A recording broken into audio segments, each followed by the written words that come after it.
So our guest speaker today is Kim Bancroft. If you were in the room a minute ago, she was giving a little of her background, but she'll give a little more in a moment. Kim spoke to the Sunday Symposium recently, and I was enchanted with her background and asked if she would come and talk to us about oral history. And so here she is. Kim, it's all yours. Thank you, George, for inviting me, and thank you for coming. And I'm going to find out a little bit of information about each of you or those who would like to share in a moment.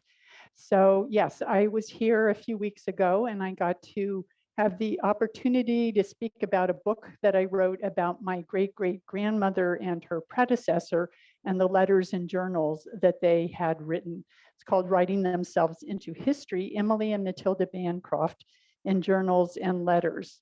And it was based on the fact that my great-great-grandfather was Hubert Howe Bancroft. I'll speak a little bit more about him, but he was a collector and historian. And this is his autobiography, 800 pages, the 39th of his volumes on the history of the Pacific West. And so in my book, I talk about how I had no idea in my own family lore that there had been a first wife, Emily, whom he had married in 1859. She died in 1869. And then 7 years later, he married my great-great-grandmother, Matilda.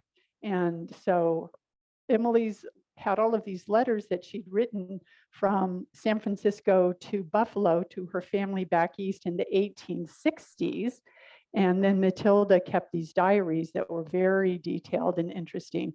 So I ended up writing a book about them, and that was my occasion for coming here before. But I also have this long history myself of getting to do oral histories and being interested in them. So George suggested I share that part of my story with you. And I will say I have not been trained formally as an oral historian. I started an interest in this back in the day before there was actually training programs that now exist. But I did catch the bug to learn about people's stories, to listen to them and record them. And you have here an example of that. This is Priscilla Hunter, a friend of mine now, and she's an elder of the Coyote Valley Band of Pomo Indians up near Willits, where I live. And I ended up interviewing her probably 20 times. And this is the collection of the interviews that I did with her and her family and her associates. Her family came back from the brink of near, I would say, almost annihilation of the Pomo tribe up there because of our history. And they were in the 1970s able to reclaim some land and to create a reservation. And her story about how they came back is really fascinating. She had held the institutional knowledge for that reservation. So getting to interview her was really, as you can tell, quite fun at times. And so that's one example for me of how valuable it is to save our stories. And I learned about doing oral histories in a couple of ways. Let me see here. This is supposed to work. And it was working before.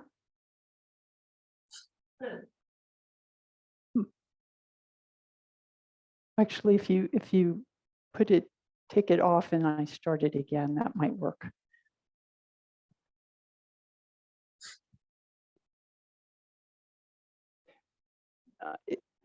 I think if you can just go fast. Let's see, this is why I like to.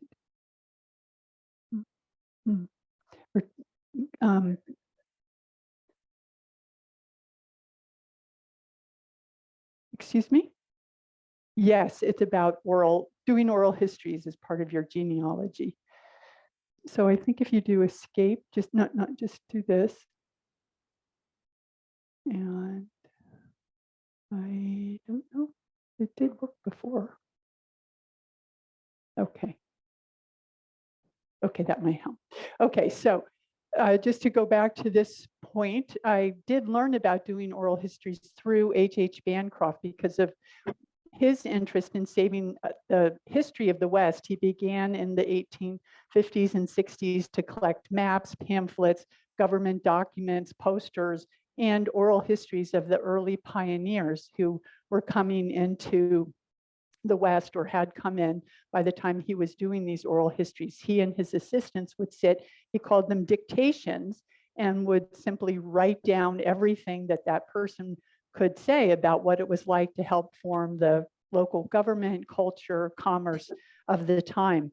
One of his assistants became my great-great-grandmother, Matilda, who also got very interested in what it was like to sit and listen to people's stories and copy them down, including she was able to get stories of many of the Mormon women, the LDS, Latter-day Saints women in the 1890, 92, who confided in her questions that she would ask about what it was like to be one of several wives of their husbands and what it felt like when those husbands decided to take on another wife and another wife. So the stories she was able to collect were particularly valuable. And I have a chapter about her doing oral histories in the book. The Oral History Center at the Bancroft Library is a wonderful resource. They have a lot of information about how to do oral histories, and there may be relatives of yours, for example, who were part of an early settler class or whose stories were involved in the origins of any of the history across the West. So they have a lot of those oral histories now online that are available. So that was one way I got interested in doing oral histories. And the next way was when I was in college, actually, I had a women's history course by Estelle Friedman, and she gave us an assignment to go out and interview an older woman. And when you're 20, anyone older than 40 is old, right? So I had a wonderful opportunity to talk to a woman who was ancient to me, 60 years old, and her family had gone through the Mexican Revolution. So in 1970, to hear about the Mexican Revolution firsthand and what her family had undergone being chased out of Mexico and the different factions made that history very real and turned me on to the value of doing oral history. And so later I began to take the oral histories of my grandmother, who had grown up very poor in northern Florida, my grandfather, and I continued on until the present day where I'm continuing to take these stories down. So let me actually, before I continue on, ask you if any of you would like to share, because it's relevant to what I'm talking about. If any of you have already done an oral history or been the object of an oral history, who did you do an oral history with? And if you're hoping to do one, perhaps, who might you be thinking about speaking to and why? And if there's anything in particular you hope to learn in this time we're together, sir. Thank you.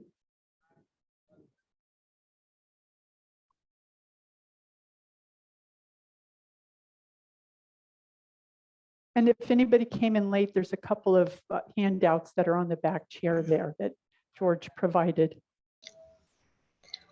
Hello, this is Denise in San Francisco. And let's see, I did a little, can you hear me? Yes. Thank you. I heard you in San Francisco at the public library. And I also did a little bit of interviews through a class from, I think it was when I was at Ann Arbor, like in the 70s. So I went home to Detroit and did some interviews for a class. And then also I'm doing some genealogy a little bit. It's kind of addictive, but I do it at the library where it's free. And I'm interested in the faith, people's beliefs, and also in mental health, depression, stuff like that. I come from a very dysfunctional family, and also very beautiful and complicated. And I'm just trying to find out some of these hidden things, arrests, pedophilia, all kind of things Okay, about well, my that's family. good. That Thank you. I can refer back to that, because that part of my object here is in questioning is to ask people to probe a little bit more and share some of the things that are sometimes difficult to share. And if that voice was a little loud, George, maybe we could turn it down for people on coming through. Okay, Ray, I think you want to share something.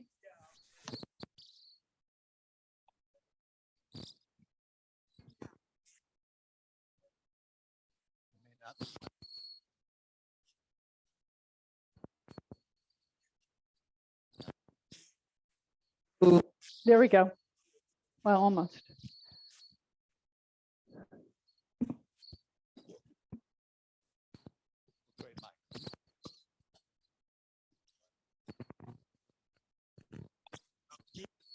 Hello, there we go.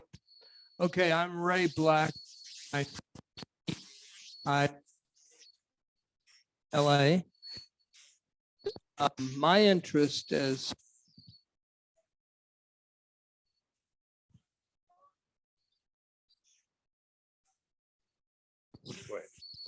Go ahead, just go ahead.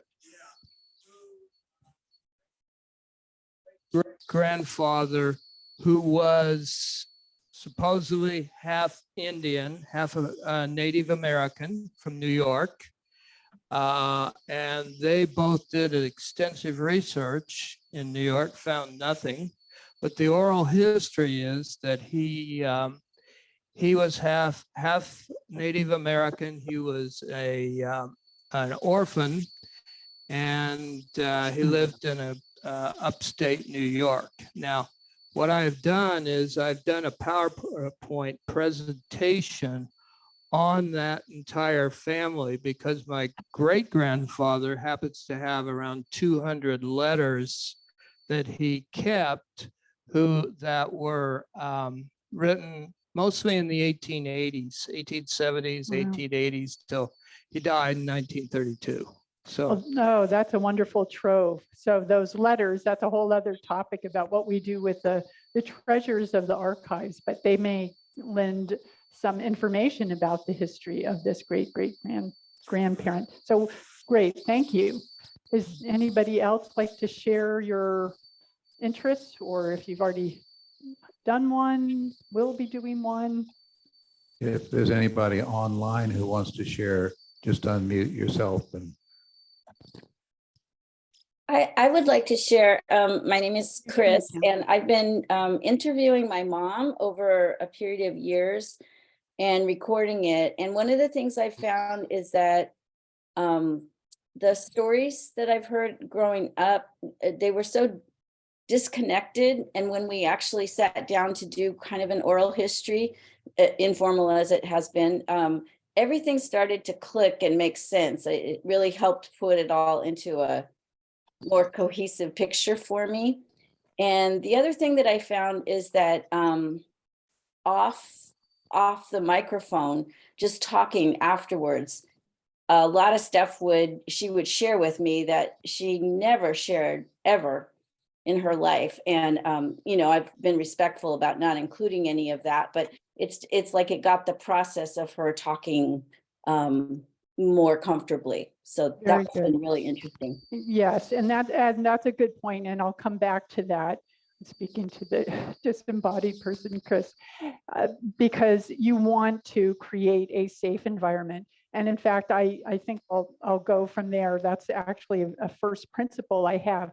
I will be going through the considerations for doing an oral history that are on the handout that I have, but I wanted to share a few general points. And at any time, if you want to raise your hand and interject something, or ask a question, or share something that you've been thinking about, please do so.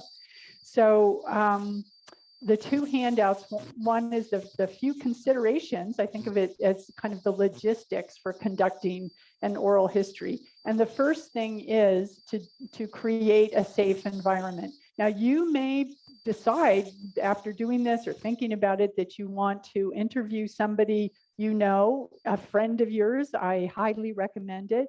Or ask a child or somebody in your family to interview you, because you have stories to tell and you're not going to write them down. So recording them and getting somebody to have a conversation makes it a much easier way to get that information out. And we all have stories to tell. They may just be a few isolated stories about a particular time in our life, or it may be a really exciting and interesting and heartfelt story that goes from the time of your grandparents' lives up through your grandchildren's lives. So that's another point to consider what the focus is. I'll come back to that.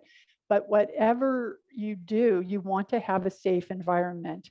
And I think it's important to let people know, hey, I'm going to ask a lot of questions, and they may seem a little nosy because I want to get into what are some of the real the meat or the tofu of your life, what's really grabbing you throughout your life. And somebody should be able to say, you know, I don't want to talk about that, or I feel uncomfortable, or turn off the recorder when it gets into a subject they don't feel safe discussing. So that's perfectly acceptable. And I think that we have to make that possible for people to feel safe, and for you to feel safe if you're going to do your own oral history with someone. The second general principle I have is to try to learn about someone's life chronologically as much as possible. It's not always possible, but if we begin, and you'll see from the questions I posed, begin with asking about ancestors. What do you know about your great grandmother? Maybe nothing about your grandmother. What were some stories, even one story that you heard? Oh yeah, I remember hearing that my grandmother came from the prairie across across the country by horseback and wagon back in the day. Those stories are valuable because generations from now, they're never going to know anybody who traveled in that way and made history in that way. So if you have ancestor stories, great grandparents, parents, your parents. So I try to begin chronologically if I'm getting a whole oral history, but sometimes people will say, you know, what I really prefer to talk about is what it was like for me growing up as a child and these experiences I had with my parents, or my work experiences when I was helping start this business, or when I was in the war and what I went through, or what my father went through in the war. So the person who's going to tell the stories gets to decide, and it may not be chronological at all, but sometimes it's great to get a sense of how family history impacted who we are and who the next generation is. And in that sense, I also encourage people to keep asking questions about the quality of one's life. How did that feel? What was the culture like at the time? Where did you get to go to school? Who did you go to school with? Was that fun? Was it a hardship? Were they spanking you at school? All of the little questions that give us a sense of what amounted to a life. And you will get sometimes people saying, wow, I never really thought about it that way. You know, I never got to think about what it was like for me as a girl growing up in that place at that time, or to be impacted by my father and the hardship he went through and the anger that he was bringing to the family. For example, I once asked a cousin, you told me that your father felt very strongly about serving in World War II. So what did that mean when the Vietnam War started? Did he impose his values on you about going to Vietnam or not? And again, that's that sense of how history impacts us. Or another question I asked to someone was, she had told me that her mother had a job teaching in the 1930s and had to drop out when she began to have a family. Well, now here her daughter was having a baby and deciding to put her baby into childcare. And I said, how did your mother feel about you putting your child into childcare and going to work and kind of making work a priority for you? And that led to an interesting discussion for her about how values had changed between her mother's generation and her own. So there's that interplay that goes on. Last, a sort of general principle is, if you have albums, family albums, and a family tree available, or whomever you might be interviewing has those available. Those are really great to refer to. And in the case of somebody who you say, well, I really want to interview you, you know, you've told me this story about this part of your life when you started this job and you were, you know, inventing something, as George was telling me recently. Do you have pictures of you from that time, or of that business, or of the things, the pamphlets from the thing that you were inventing, or the people you were working with? So have them have those available when you're going to do an interview to refer to. And they might open when you arrive, or you're looking at them and say, well, here are some pictures from that time, and you get to look at them. Or here's the family tree. Maybe do a family tree in advance to refer to while you're going through the history. Oh, you showed me that picture. Tell me what that picture is about now that we're recording, and it can be part of the official oral history. So in general, you know, it can be messy. It's not systematic. You want to perhaps say this happened then, and then what happened, then what happened. And the story's not going to come out that way. Some people do not think chronologically. I've worked with people who their brains work in creative ways that do not incorporate this, then that, then this, cause and effect. And that's okay. What's interesting is to get that story out and get it captured in some way. And I will speak also to the issue, I'll come back to it, about video versus audio. So I almost always do audio. I've only done a couple of videos. And in part, and I just use a little gadget, a little Olympus recorder. There's many kinds of little relatively cheap recorders. They're very easy. Record on, record off, and later I can upload it to my laptop and save the audio file. So that's a whole other issue about that technology, but it does not have to be complicated. I am a techno peasant myself. So if I say it can be easy, it can be easy. But I prefer to do audio in part because it's usually just me doing the interview.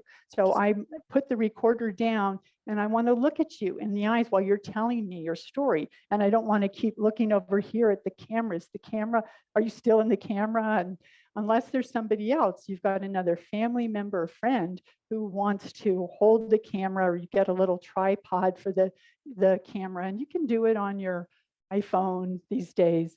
But that's an issue, like how do you want to record this information? Yes.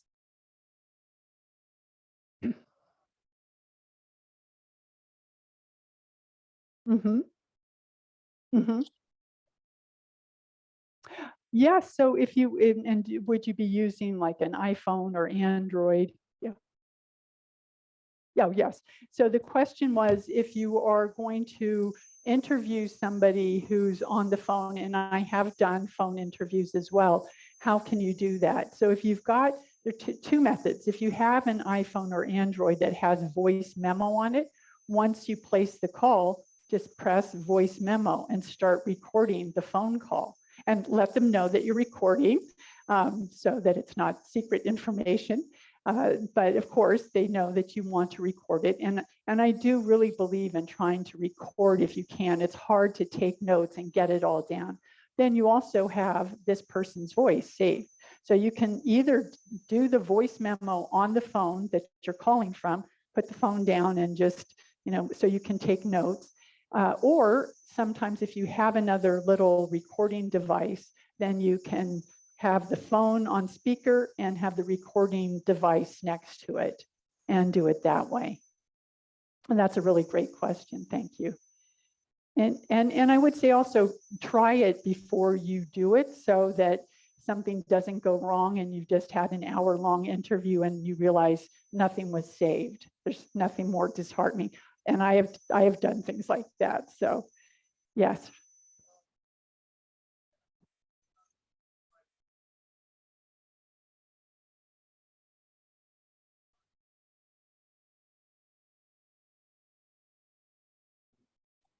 The question is, are people more willing to be recorded if it's audio versus video? And I can't say because I hardly ever do video, and that may be one of my secret reasons. You know, people feel a little bit uncomfortable being seen, perhaps. And so if it's just the voice, they just get to focus on telling the story and not what they look like or what their hair looks like or anything like that. So I just pulled this out. This is my little Olympus device. And like I said, it's just record, stop. I mean, there are a lot of other things I can do with this. I don't do them. And then when it's time to upload it, it turns into a USB port. I put it in my laptop and it uploads, I save it, and I'll come to transcribing later what you do with that. This is an Olympus DM720. And it was probably not very expensive either. You know, I mean, you can get really expensive devices, but you don't need it to be that. And if your phone will work with your voice memo, then do that. Okay, any other questions about any of that thus far or comments? Denise, thank you. Oh, yes. So I will come to that about permissions. That's in my handout next. So actually, I will go to the next, my next points here. Okay, so these are on a few considerations for conducting an oral history. And so first of all, and some of this I've mentioned before, review the purpose and uses of the interview with your interviewee. So if it's you or somebody you're interviewing, find out what would they like the focus to be. I had one person who I interviewed who just wanted to kind of tell his story year by year, and he had written notes, which I really highly advise, for each year of his life, where he was, where he went to school, where he worked, where he met his wife. And it seemed very factual oriented. Every now and then I had to stop and say, well, how did you, and you know, what was it like when you met your wife after this turmoil of dating, and get him to tell more of his story. But for him, it was about getting down the facts of his life. For others, I interviewed somebody who was very involved in the venture capital world and in Silicon Valley, and actually the Oral History Center at the Bancroft Library ended up doing a whole group of histories about the men who started that industry in the 1960s and 70s. So that interview was mostly focused on how did you get interested in it? Who did you know? What were the conflicts and the problems you faced? What were the successes? So again, it can be far ranging, it can be very narrow, but set that up in advance with your interviewee and kind of have a sense what they may want to focus on. And is the interview going to serve for family only or for family and friends? I mentioned that I did this interview, set of interviews with Priscilla Hunter, and I called her book, Building a Tribal Nation. And so far there are 11 copies, 12 copies of that book. It's only for her family and close and friends until they decide they want to provide it for the larger tribe. So that might be one way of doing it, or it may be an interview that's going to go to the Bancroft Library, another library, a historical society, perhaps whoever you're interviewing was very involved in anything. It could be the enormous growth of a quilting club in a particular town, and that historical society in that town would be interested in having that information. So have that in advance. That institutional knowledge might be valuable to people. And something else you don't have to decide in advance, because you don't know sometimes whether you're going to end up doing one interview or 5 or 20, but think about the end product. Is it going to be a stapled together transcript, which is just fine, of the interview, or is it going to end up being perhaps a thinner wire-bound book that has pictures in it from that person's life that would be really fun?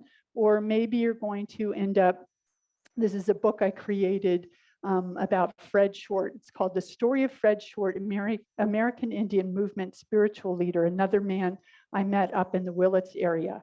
And I use blurb.com to design this book myself.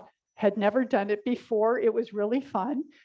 So that can be another way if you know somebody who's interested in book design to create an actual book. So it can be very simple to something a little bit more complex. So it's good to think about it. You don't have to decide when you're starting out.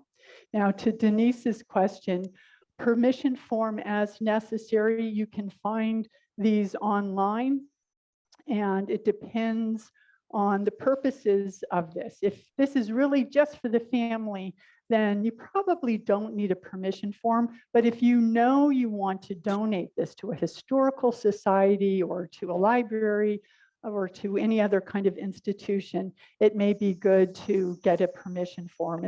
And the historical society, if you know you're going to do that, even after the fact, they'll say, yeah, if you're going to donate this interview, we'd like you to sign this permission to allow us to have this. And also for the interviewee to know, I've approved everything that's in this interview to be made public, or I don't want it to be made public, as Mark Twain did for 25 years, until after I'm gone. So that's another way of thinking about that.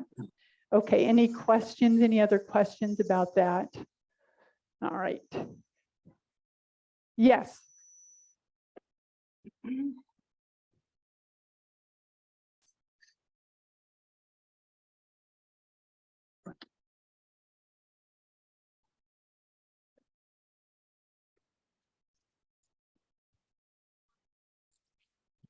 I'll repeat it if it doesn't work.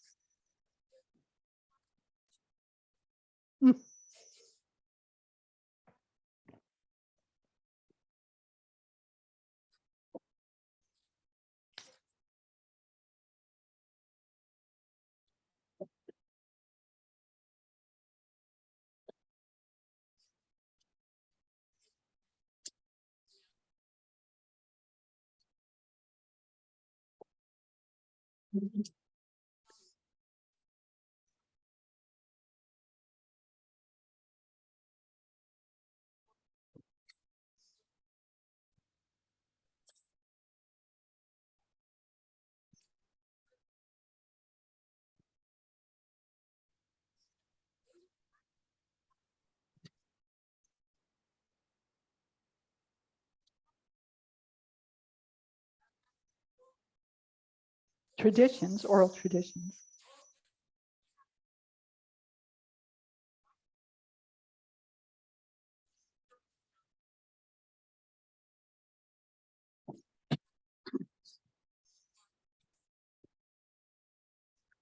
Yeah, well, I think, so your question is about having gone back to Italy, there was a crime of passion in the family that you're trying to learn about, find out who were the players, even who were these ancestors, dates, places, and find out if that information is traceable.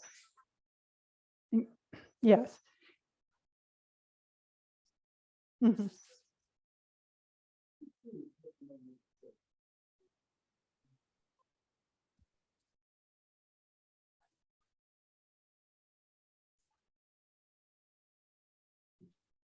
Okay, that's a good other question, but yes. So in some cases, I have been hired. Mostly these are friends and family members I've done oral histories with, kind of on the side. And then in some cases, like in the case of Native American people who have funds from the tribe, can pay to have somebody do the work of transcribing and writing all of this up. So yes, sometimes there's money for that. Mostly it is a work of passion, I would say.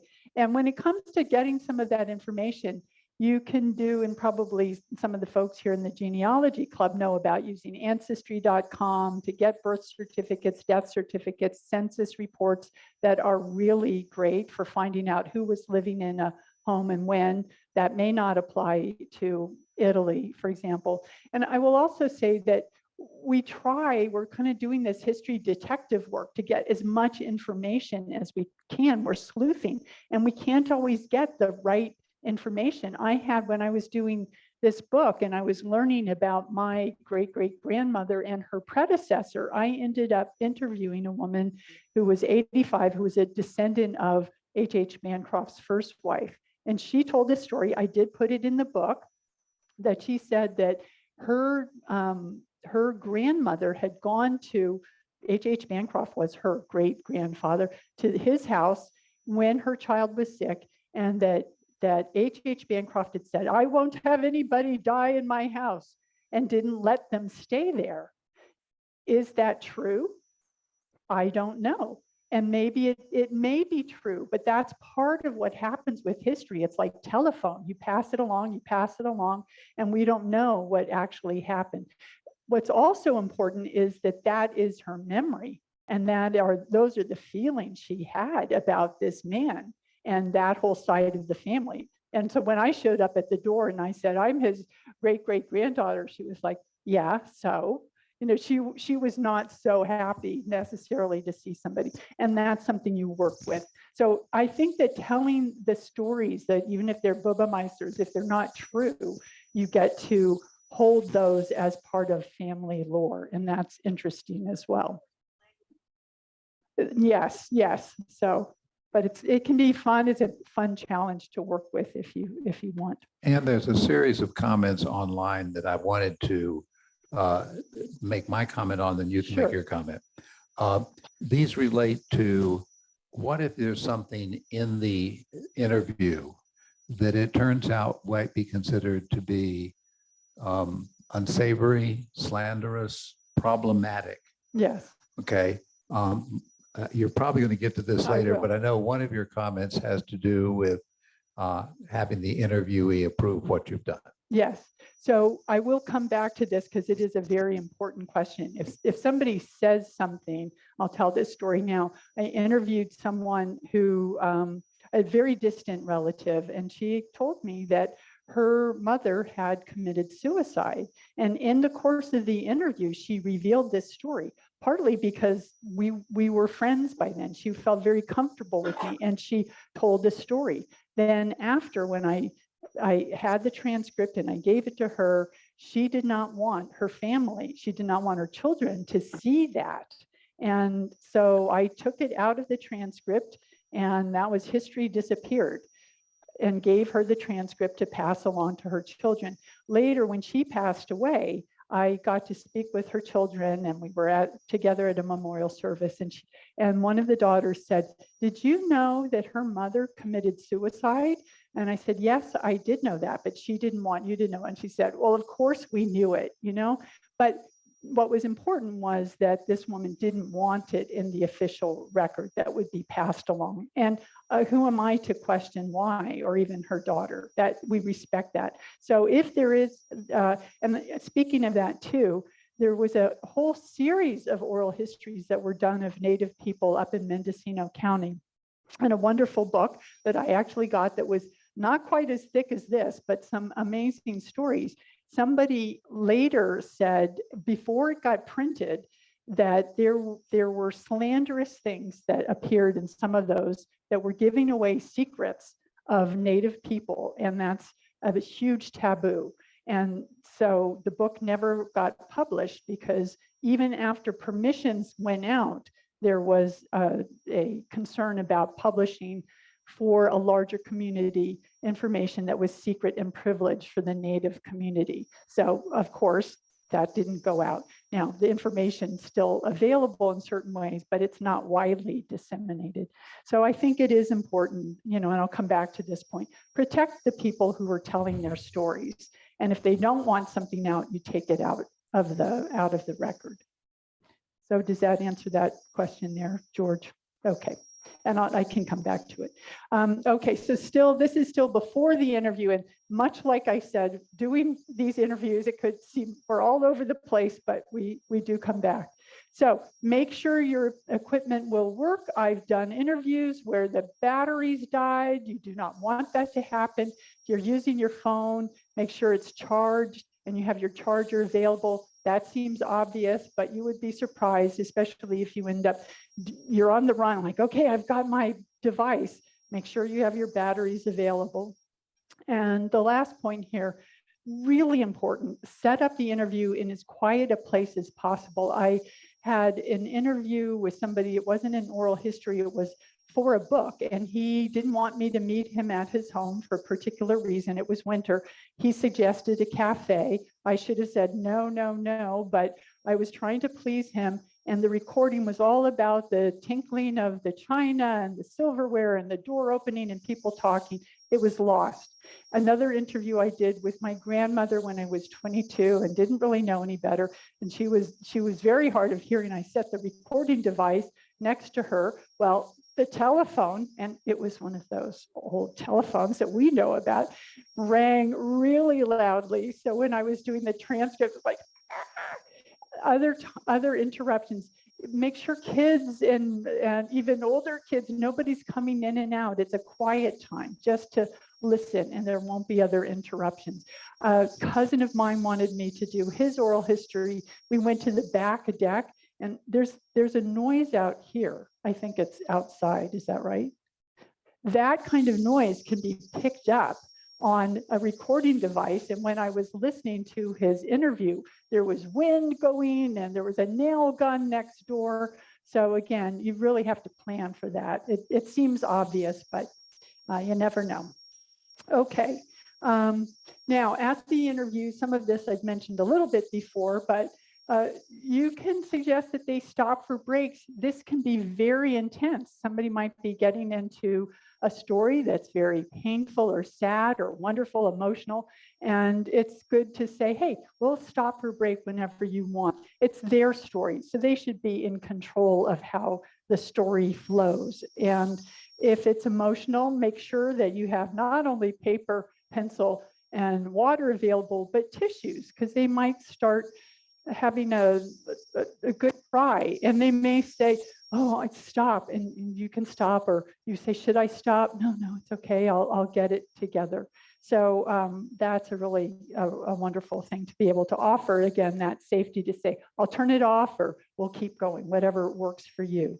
And then going back to the off limits information, I've had people, there was one person I was interviewing about kind of his life history, and it got up to the 60s, the 1960s, and I'm aware that things were changing culturally for dating and how people were relating. And I said, tell me what dating was like for you in the 1960s. And he said, no, I'm not talking about that. I will talk only about my wife and how we met, and then that will be limited. And first, he actually pointed to the recorder for me to turn it off. And that's when he said, I'm not talking about that. And I'm fine. We have lots of other things to talk about. Again, so that's a good practice just to be aware of, and not to try to push them. Well, can't you just tell me? No, none of that. Okay, and finally, the delete that. So again, you strike it from the record, offer to strike it. If they're looking at the transcript, and I'll come back to this after the interview, and they say, I don't want that in there, or they said it and they say, and you turn it off, and they'll say, oh, I shouldn't have said that. I slandered my aunt or whoever. I'll take it out. Don't worry. It'll, and there's ways. It's harder to take it out of the audio recording if you're not an audio engineer, but at least with the transcript, it's very easy to delete. So any other questions about any of that stuff so far, sir?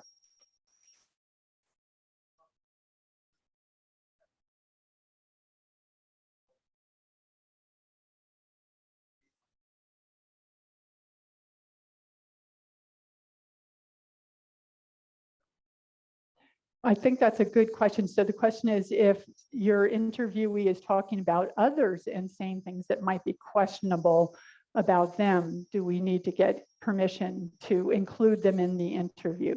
And I think there are a couple of ways of doing that. One is you have the final transcript, and you can put in even yellow, put it in boulders somehow and say, you said this, are you sure you want this in here? Because it could be misinterpreted. And I've done that with people too, where somebody, in fact, I did a long interview with my father, and he said quite a few things. And I said, Pops, I don't think you should put this in here. And after the fact, they will agree. They'll say, yeah, that wasn't appropriate.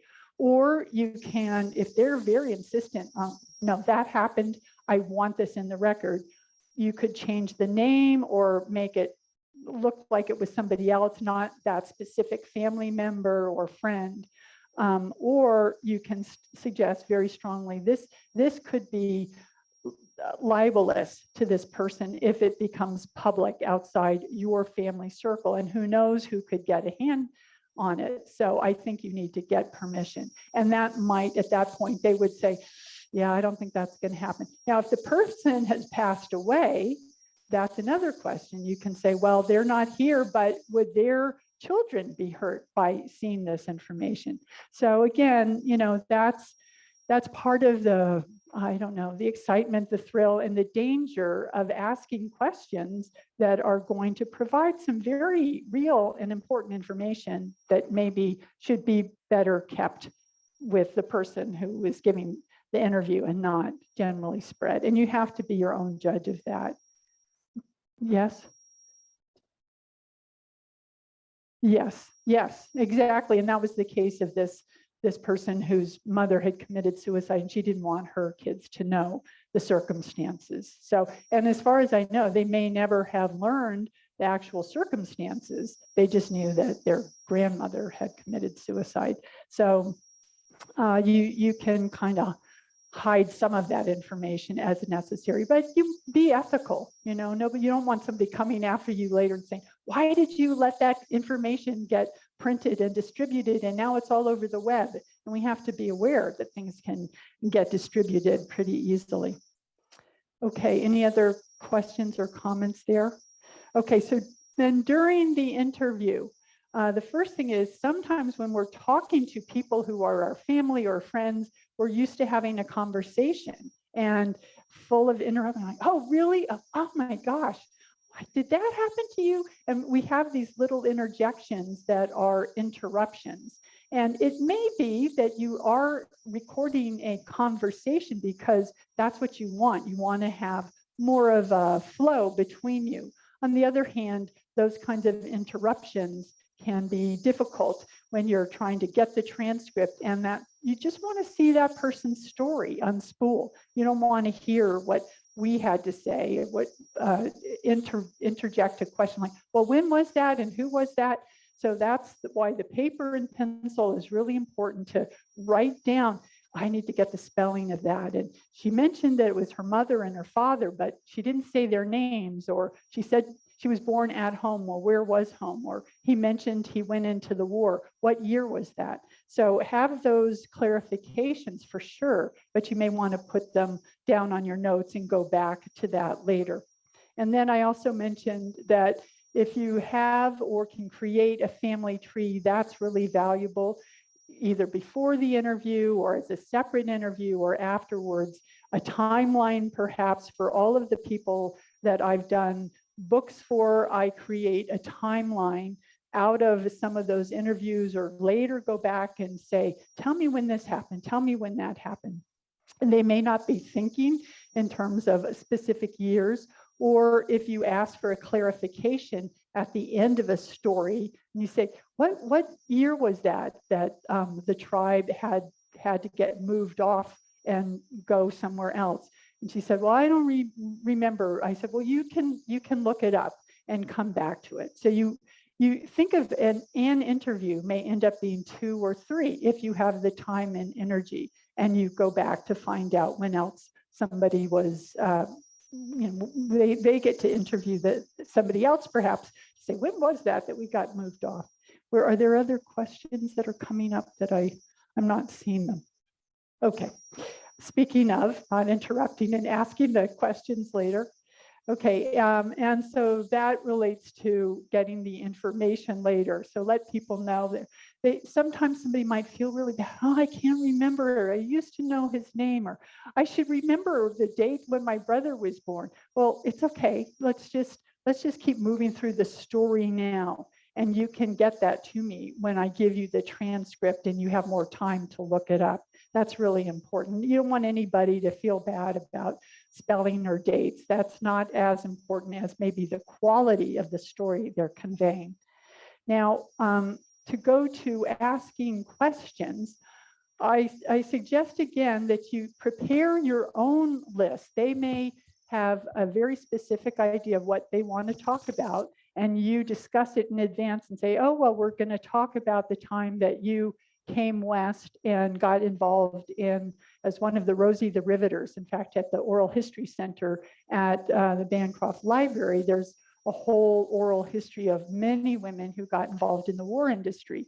And perhaps that's something that this person might like to talk about, or what happened when they joined the Korean War and the experiences they had there. So they may have their own timeline, their stories they want to talk about, but you as an interviewee might research a little bit, like, well, I don't really know that much about the specifics of what happened in Korea during the Korean War. I'm going to look it up and ask a few specific questions. Yes. I had a question that's been building up. Okay.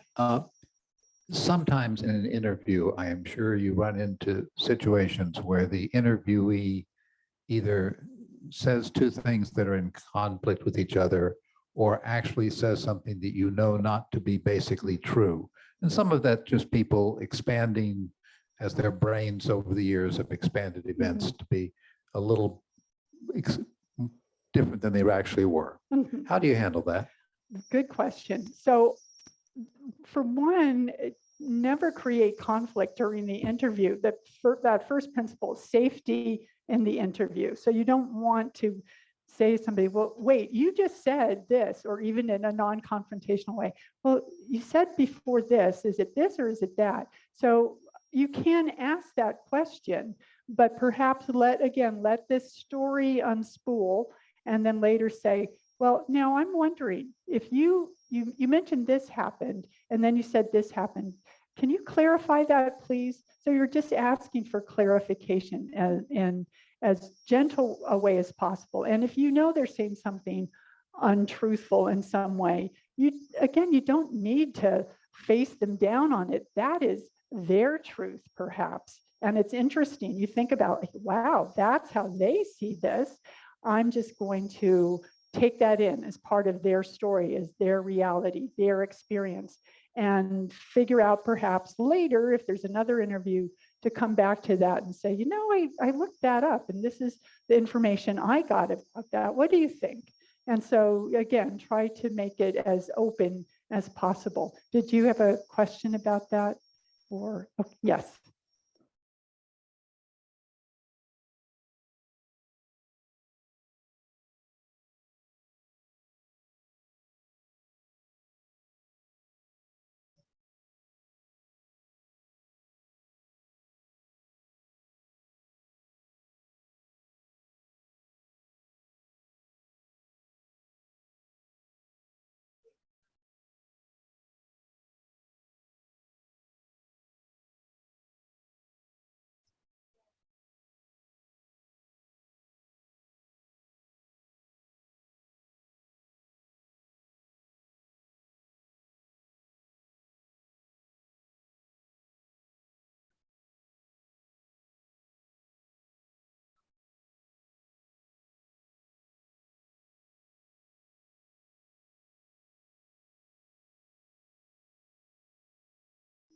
Mm-hmm.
Yes, thank you. So the question is, and that microphone doesn't seem to be working, but as from an anthropological perspective, looking at a society, a culture, and how, from your experience, it sounds like we're trying to get at some of the deeper quality, the psychodynamic, psychocultural dynamics and social dynamics that are going on between people that lead from, say, a religious or a spiritual, cultural tradition affecting a family, and in this case, women's choices.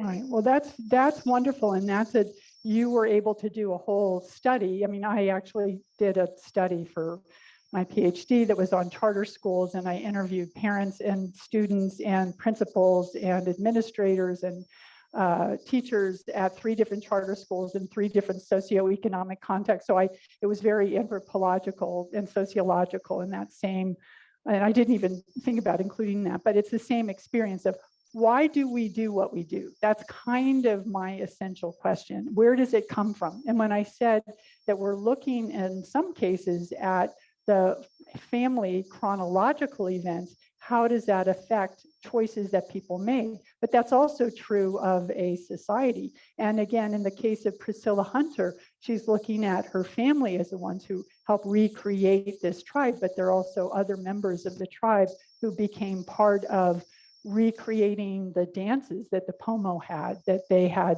lost, but they were pulling them from the Kashaya Pomo on the coast. And then there's asking, well, why was that important? How were you able to make that a new society, a new renewed culture for yourselves? How have you passed that along to the next generation? And in fact, in the questions that I mentioned here, I said, see my list for examples.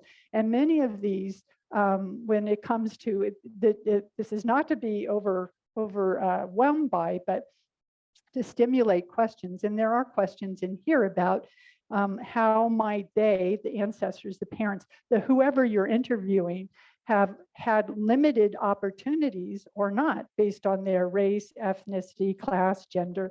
What have you learned about how those experiences affected them and their family or other social relationships? So those kinds of questions are really aimed at getting at the quality of life experiences. How do we relate to each other? How did they relate to their parents or the leaders in the tribe or in the community? How did they pass along certain expectations about what it meant to be a woman or a man in that community? George? There was a comment online. I'm going to try to rephrase it. Okay. Sometimes in an interview, you're dealing with historical events that an example would be someone who had a GI father who was one of the ones who was the first to one of the concentration camps in Germany. Mm-hmm. In a case like that, do you feel a responsibility for ensuring that the facts are there? Or do you still basically feel that the interview is a personal interview with the interviewee? Do you follow my difference? Yes. And I would say some of this comes back to after the interview in transcribing. I've got the information that person has provided about his or her experience.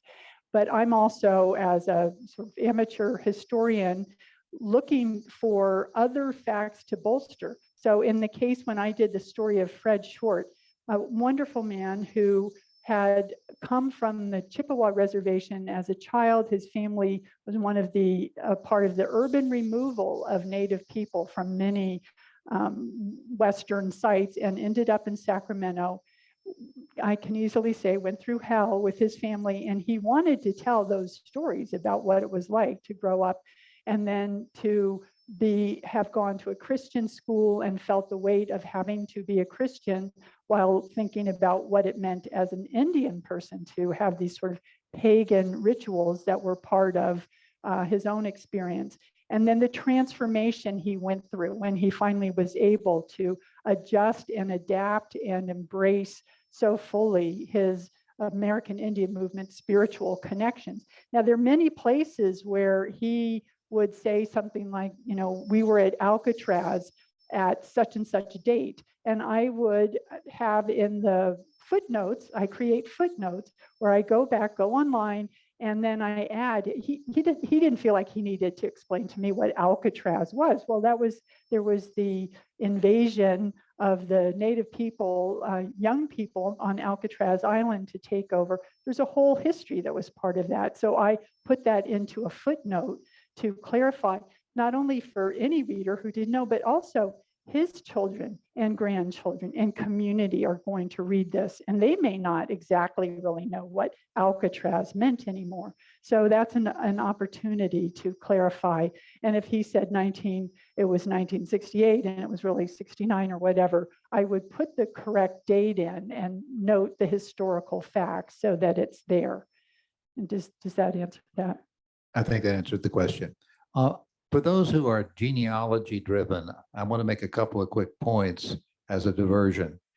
When you think about interviewing someone, we're now, most of us, if not the oldest, pretty close to the oldest in our generation, or the oldest generation. Remember that other people may have information you don't have. Brothers, sisters, cousins, uncles, aunts, and a surprising one, sometimes look for who cared for, like your grandparents or great-grandparents in their old age, because that's likely to be the part of the family that has records and memories and stories that wouldn't necessarily be true for the oldest people, if you follow me. So sometimes the best photographs are in the hands of the youngest child.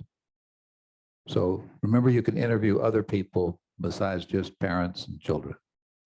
Yeah, that's a good point. And that's what happened for Priscilla. This is another book I did that actually got published. It's called The Heyday of Malcolm Margolin, The Damn Good Times of a Fiercely Independent Publisher. And he started Heyday Books in Berkeley. And I got to know him through another oral history that turned into a book of a native man, a Pitt River Indian man. And then I continued working for Heyday as an editor. And I finally said to him, Malcolm, when are you going to tell your story? And he said, well, I'm working on writing it down. He was never going to write it down. He's a great writer, but he always had other projects. So I said, let me put a recording device in front of you. And so it turned out on the 40th anniversary of Heyday, this book, and it was not only his stories, but his family, many of the writers he had published, people who worked at Heyday. And so again, it's that point of a kind of wraparound opportunity to learn about somebody's life. And so again, I'll just to return to these are questions just to kind of stimulate your thinking, go through them. They may be relevant or not. They may spark other ideas as you're trying to figure out, how am I going to get at this person's history?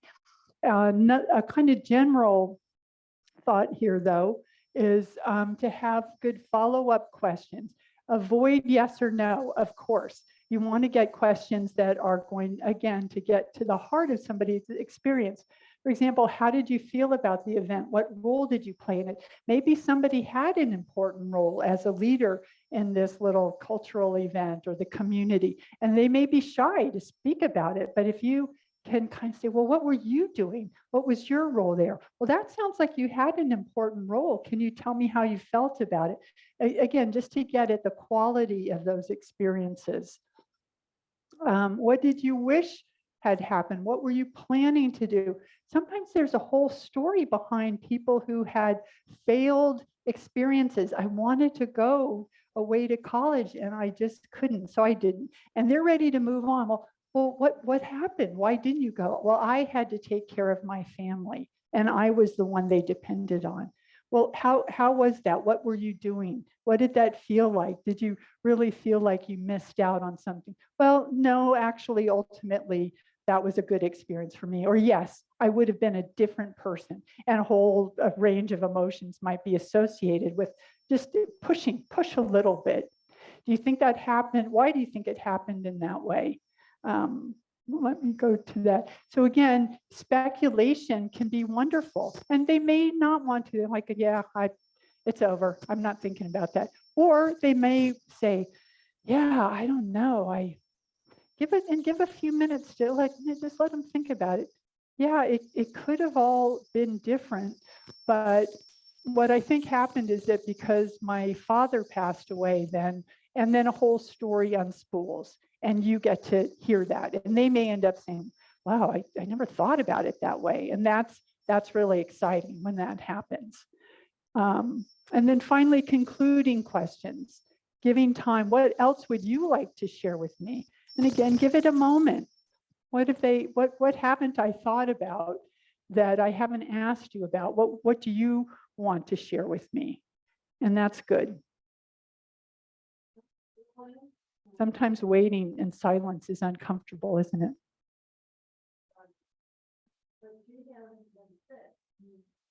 Okay, so then we go on. On that, are there any questions about that before I move to the after the interview? Yes. That doesn't, oh.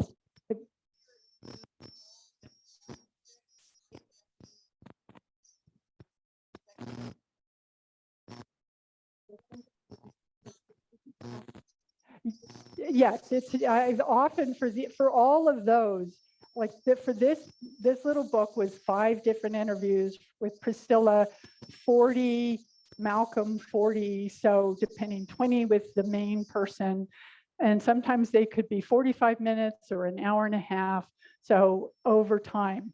And also that's good. Sometimes at the beginning of the next one, you might want to say, so you remember the last time we talked about X, Y, and Z, to remind them, or and have you thought of anything since then that you wanted to add? Yeah, like that story reminded me of. And so that's a good thing to do. And sometimes 4 or 5 interviews might be really good to even to cover one part of a person's life.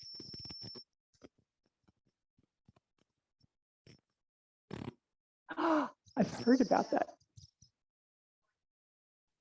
Yes.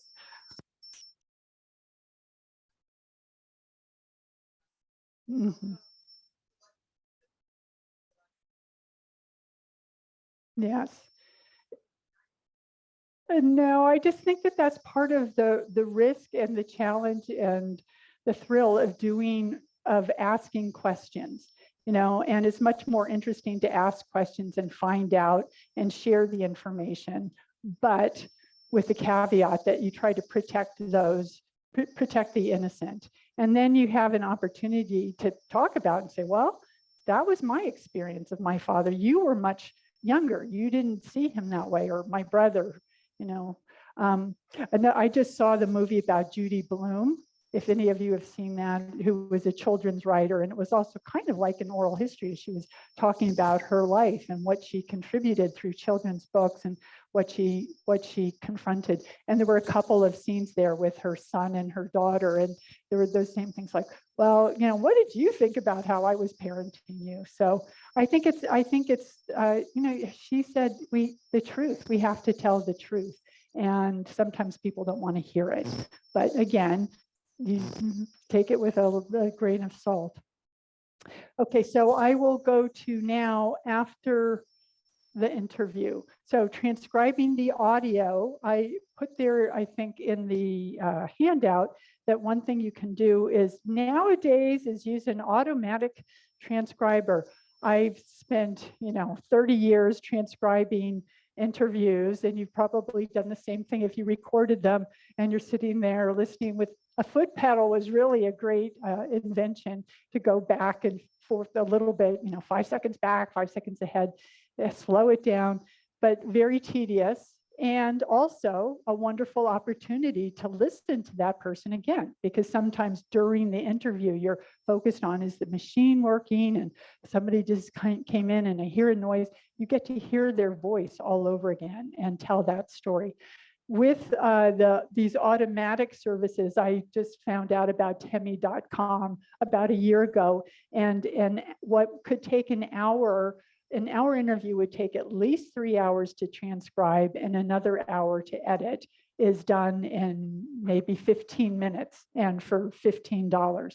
That doesn't mean you can't just let it go. You still, you may get an automatic spit out of the transcription, but you still definitely have to edit it. And in the case of the interview I did that had the wind blowing through it and the nail gun over there, I pretty much had to redo it myself.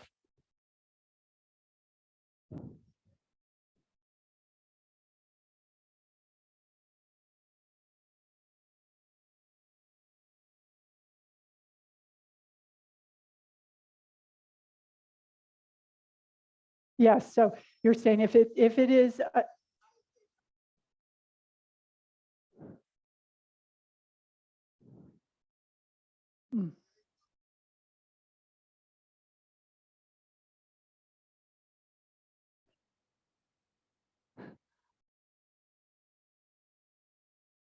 yeah.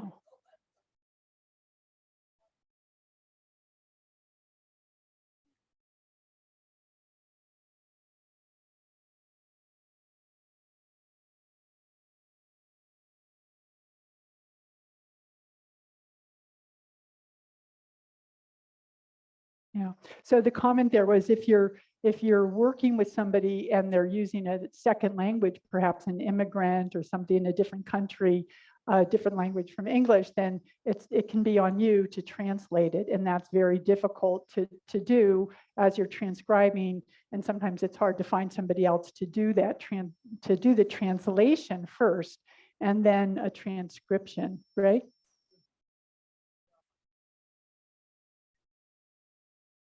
Well, that's a good question. So I haven't used, and I presume there are now audio services that will do Spanish, and there might even be one for Nepali.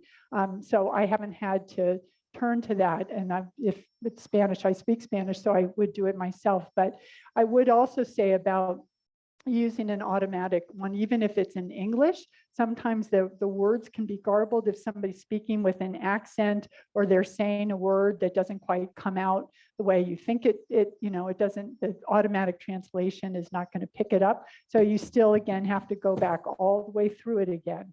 And, but it's still really useful to have an automatic service. And yes, sir.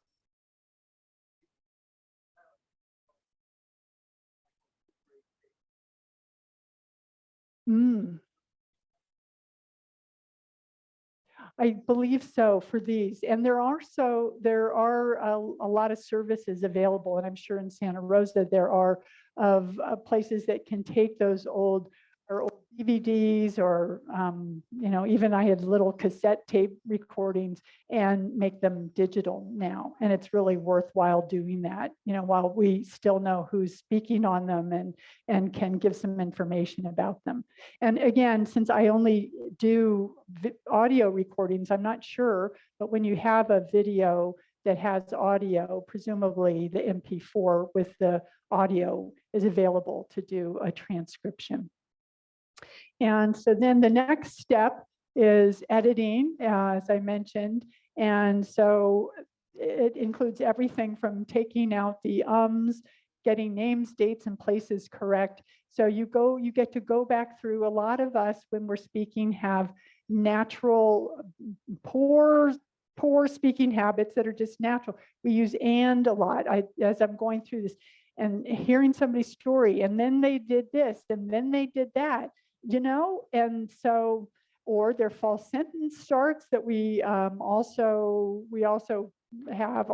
Let me see. Yeah, that day I was going to the store. No, I think it was the church. Yeah, it was the church. That's where I was when I met him. So all of that you can just cut out. That's how we normally speak. We're trying to figure something out. But in the transcript, again, this is a kind of respect for the interviewee. They don't want to see that they said and so, or all of these false sentence starts. So you can clean those up if you are so inclined. You get the interview back and you cut, paste. Sometimes later information when you clarified, well, how was your grandfather's name spelled, or what was the name of the god that was being worshipped in the temple? Then you can go back and cut that clarification question out and just put in the correct spelling or the correct name. So, or you have to find somebody who's interested in editing to do all of that. Can I add a Yes. thought to that? Yes. I've run into at least one major circumstance which dealt with the Appalachian hollers, Mhm. little areas where people grow up, where the same terminology and references differ from one holler to another. So it's very important that you understand what that person's actually saying, Mhm. because for her or him, that's the truth. Yes. It may not be what you can find online. Right. And also say in the case of my grandmother, who grew up in poor rural Northern Florida, when I say, well, where was the family home? Well, you go down the road by Cherry Creek Lake there, and there's a turnoff there. And then you go down that road. And, I did not know those places, but later we can go back to Google Maps and I can find Cherry Creek Road and the lake. And so there are ways to try to, again, footnote and say, my grandmother may have been referring to this particular place. And that's fun. Again, that's kind of more sleuthing. But yes, you want to triangulate your information. All right. And then the last piece here is reviewing with the interviewee. So you've got your transcript out and you've made the corrections that you can. You hand it back to them, maybe double spaced, and say, now it's yours. This is not the finished draft. You can tell me whose names did I get spelled wrong? Does this information give you an extra story that you want to put in here? Turn it over and write a little bit more on the back that you want to tell, or we'll interview again and you can tell me that story that you want to add in, because now you're remembering a whole thing that happened with your sister and brother, or with a village leader, or with the tribal council member that is important to put in this record, this institutional record. And to think of this as a reiterative process. You go through it again and again, maybe 3-4 times, and it's collaborative. But together you're working on getting these stories out. And again, they may want to add in or take something out. So I mentioned a couple of these other books that I did here. The final product, again, you can decide how you want to have it eventually. This is a book that actually came out with the interviews with Malcolm that was really fun to do. Or here was the book that I made using blurb.com, which is a really fun design program, very easy. You upload your Word files, you upload your photos, and kind of like a Word document, you just design them and have fun with it. Maybe have somebody else who's adept at that to do that with the interviews that you create. So that is pretty much everything I wanted to share with you of my information. And I thank you for your questions along the way. Maybe there's some more that you may have for me or that you want to share with each other. Is there something you've learned that now you think, yeah, I could do this, or how do I do it? Yes.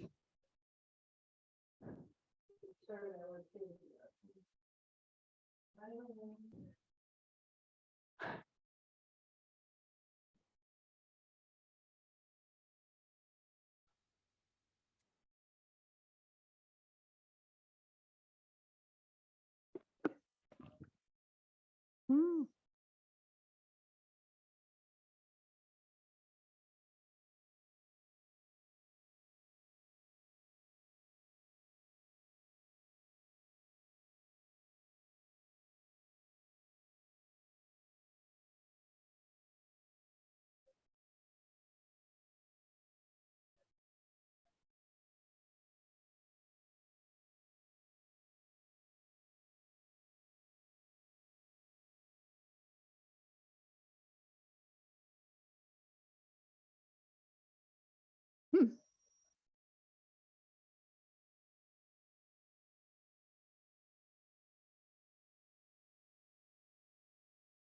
Mhm.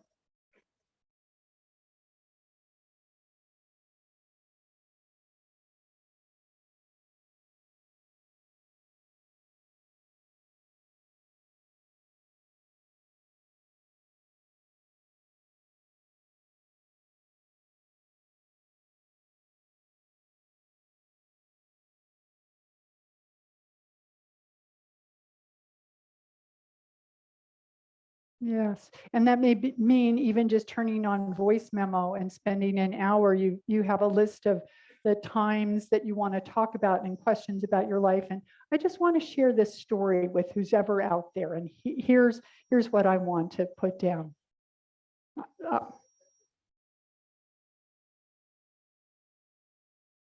It's recorded and it can be transcribed through Zoom as well.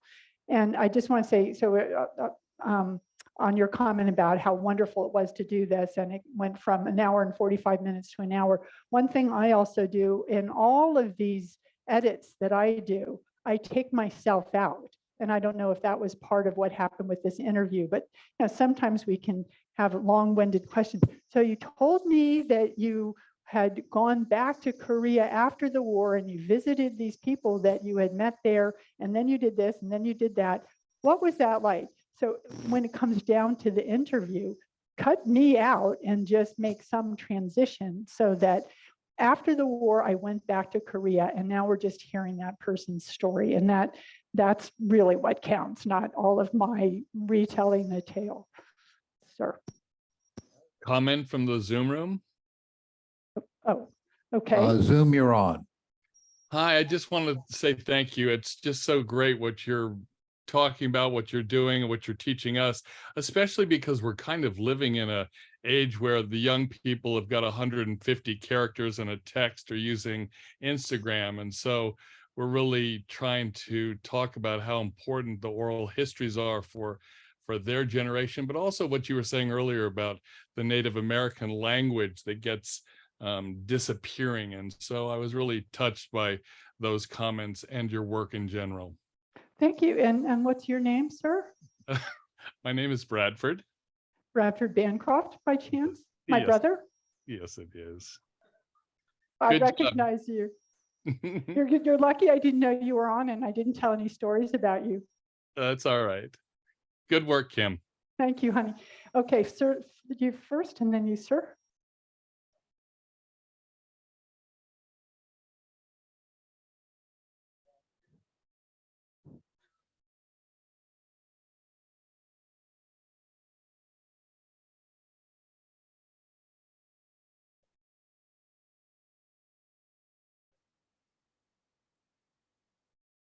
That's a really great question. And a friend of mine, Fred Setterberg, has started interviewing his friends, partly because he needed something to do after his wife passed away. And he knew this one friend in particular had a really interesting story about her growing up and what happened to her father and mother.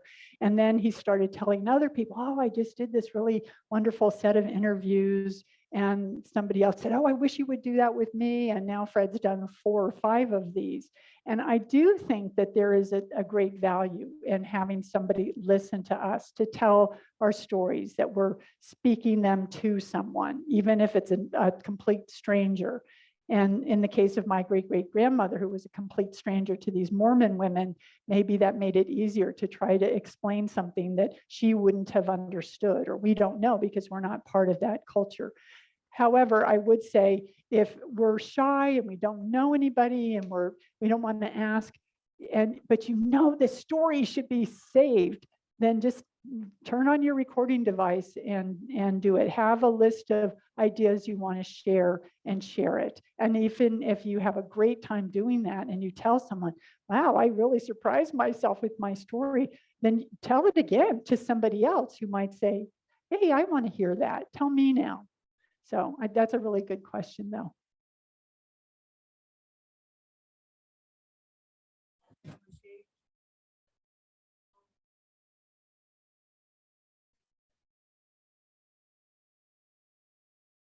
Roots.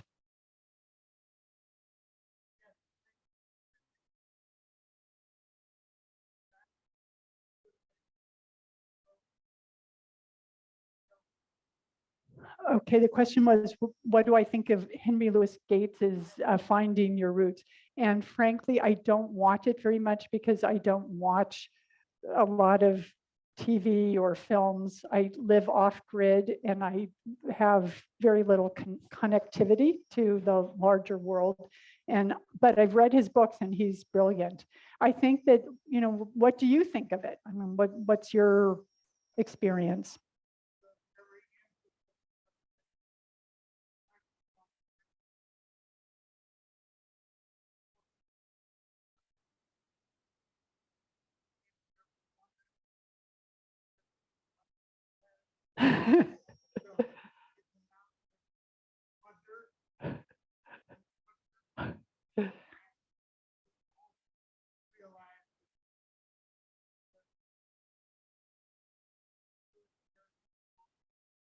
Yes, and when she's speaking about the boot, she's not just referring to the trunk of the car, for example.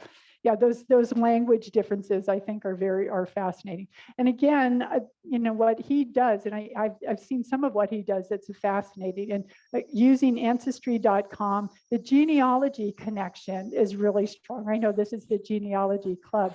And when I was going through this book, I made a point of trying to find census reports. Like I said, I used Ancestry.com to find who are the connections going back generations. What ship did they come off of? For African Americans who are trying to find their own history, that's really difficult, but there are also reports that they can find. There are reports from Ellis Island of who came in on which ship and how their names were changed potentially. So I think all of that is very important to try to document as much as possible and then follow up with whatever stories we can get. Yeah. Okay, Anne, thank you so much. For the people who are still online, the next meeting will be at the end of August, which will be our annual Here's What's Happening on the Internet. Everybody have a great summer. Thank you.